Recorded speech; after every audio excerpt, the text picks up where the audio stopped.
as you know, there's not much time between Malaysia and China, so to really regroup. So it's pretty tough on all the teams, and obviously they have to get all the stuff into the crate and fly it over to China.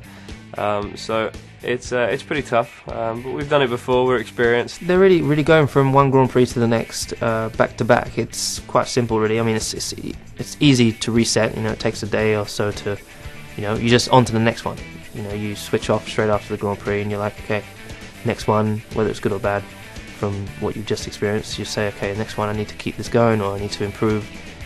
I think it's harder probably for the guys because they got to take all the car to bits on a Sunday night, and then pack it all up, send it out, and then when it gets there, rebuild it again.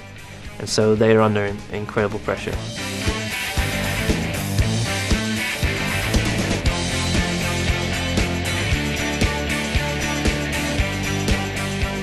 I like going to China. I think it's a great place.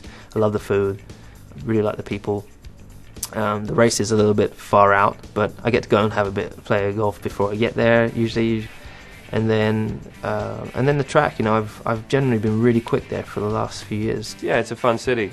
It's a great place if you want to go shopping and see some beautiful architecture. So yeah, I enjoy going to Shanghai, and it's I'm very lucky that I'm doing a job that I love, but also that I get to travel around the world and see so many different cultures and beautiful cities.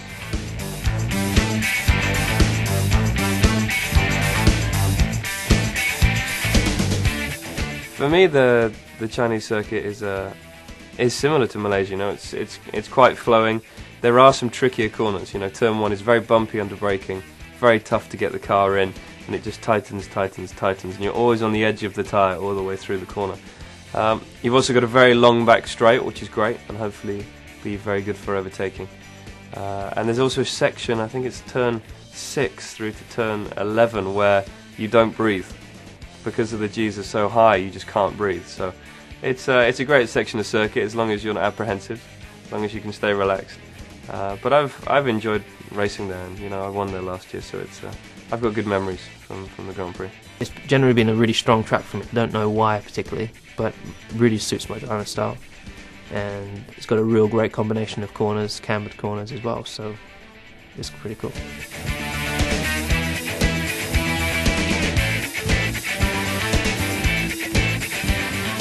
There is a few opportunities because you've got to overtake, because you've got the really long back straight.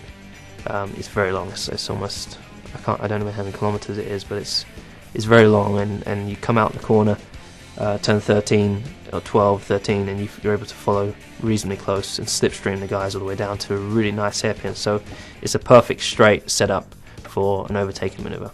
Turn 1 is very tricky because you're carrying a lot of speed into that corner, but you've also got turn 5, which is a very tough place to overtake. But when you actually make a move there and it comes off, it's a great feeling.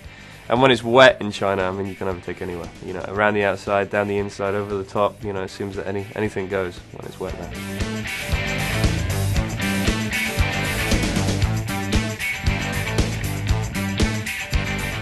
This year, obviously, with more experience with the team, I've had time to really develop the car around me, and I found my comfort zone within the car.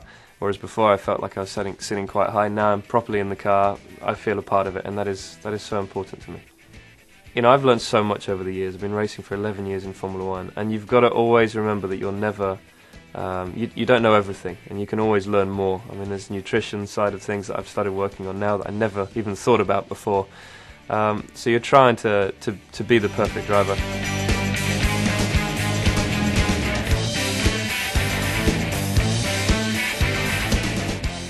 It's been a lot of fun. I've really enjoyed working with Vodafone, and I look forward to many other challenges, because it's not just a partner event for Lewis and myself. It's most of the time it's a challenge, and it's something very different. We're not actually told what we're doing before we arrive, and that's why it's a lot of fun. So I'm looking forward to the next one. I'm not sure what it's going to be, but hopefully sooner rather than later.